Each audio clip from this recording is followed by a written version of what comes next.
Hello and welcome back to Jack Knives Reviews. I'm of course your host, Jack Knives. Today I'll be reviewing The Iron Claw. Kevin Von Erich is the oldest sibling in a family of wrestlers, led by his father, wrestling promoter Fritz Von Erich. His brutal harshness over his sons, as well as a series of horribly tragic events, lead many, even Kevin, to believe his family truly is cursed. This is a movie that I feel is essential watching for anyone who's a wrestling fan, because it shows you at least a fragment of the aspects and expectations of what was set upon in that old school 70s style of wrestling. Now, the problem is it doesn't focus too much on the wrestling. It focuses a little more on the actual family dynamic of the Von Erichs. For those of you who don't know, the Von Erichs were an extremely beloved family of several brothers who, all led by their father Fritz, were basically the ultimate heroes in wrestling. Like this golden family of wrestlers in Texas that they were so insanely beloved that they were like walking celebrities. It was crazy. Like, imagine if there were 5 Hulk Hogans. Like, that's kind of how they were treated as far as like the way it was back then in Texas primarily. But their lineage kind of just stretched out around the world. And rewatching their tapes, you see a lot of their style that they elevated was then later mimicked and duplicated years down the road from wrestlers like a Shawn Michaels, wrestlers that are now high flyers or pop move style wrestlers like they became, all owe a huge debt of gratitude to the Von Erichs for what they did. But the story also tells the whole aspect of the Von Erichs and the infamous Von Erich curse, but in a way that is both harsh and palatable compared to the reality of the actual witnessing of it. Because sitting by and seeing the tragedies and terrible things that happen within a short period of time is easy and digestible for an audience.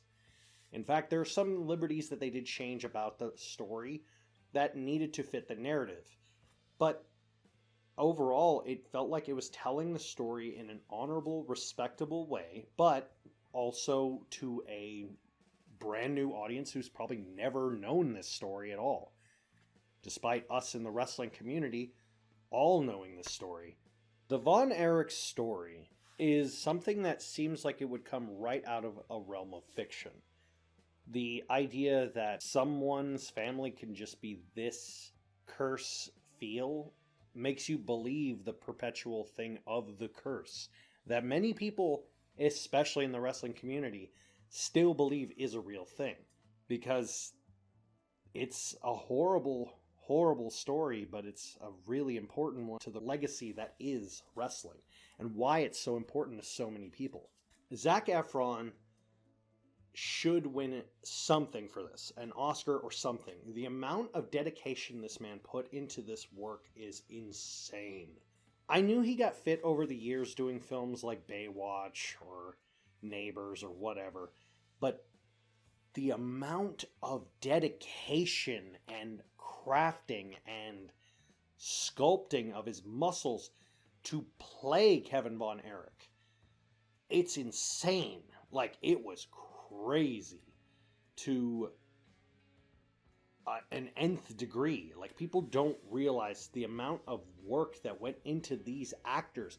The guy who played Fritz Von Erich, the father, he was Fritz. He looked exactly and talked exactly like Fritz. He was like spot on. From every story, every interview I've seen, he acted exactly like Fritz. And before everyone criticizes and whines and goes crazy in the comments, yes, the portrayal of Ric Flair was not great. I get it. However, Ric Flair is only in the movie for 3 scenes maximum, with a collective 5 minutes. If his portrayal is the worst part about the movie, that's really not that bad. But as bad as Ric Flair's portrayal was, that was immediately just overshadowed by the portrayal of Harley Race. Like, that guy looked and talked and had the same, exactly like Harley Race, like pure Harley Race. I'm like blown away. All of the wrestling and teachings of the wrestling moves to these actors was taught by Chavo Guerrero Jr. Many of you may remember Chavo Guerrero, if you watched wrestling, as one half of Los Guerreros with the late Eddie Guerrero.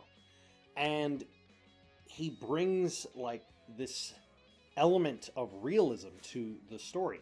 He even talks about the behind the scenes and what they went through to get everything down right as far as in the ring.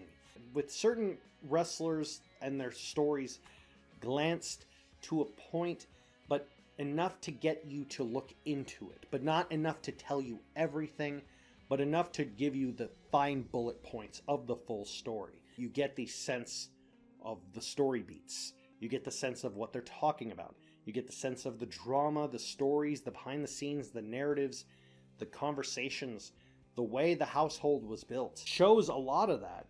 It does omit a lot of information, but that's for you to decide if you want to read more about it. I believe it was perfect in its imperfections. The way the story started in a negative place, ended in a positive place. It seems like it came out of a storybook, but it didn't. It's very much a real story. It adds much more in-depth for you to do research. What I would recommend highly, if you haven't seen this movie, to definitely go see it, but I also recommend, after seeing it, to sit down when you have time and watch the Dark Side of the Ring episode of the Von Erichs. It adds so much more than the movie had the time to do, and a lot more details that would have distracted from the actual story of the Von Erichs while watching the movie. But it was just an overall beautiful, beautiful movie. The acting was fantastic, with the exception of Ric Flair, I know. But everyone else did fantastic in this movie. The gold standard for wrestling movies was The Wrestler with Mickey Rourke. But as good as The Wrestler was, this movie was 100 times better. And it beat it so much better in story, pacing, build-up, structure, and overall acting that I honestly just cannot be happier with having seen it, and will definitely see it again. I give The Iron Claw 5 out of 5. Have you seen The Iron Claw? Let me know in the comments down below. As always, I'll see you next time.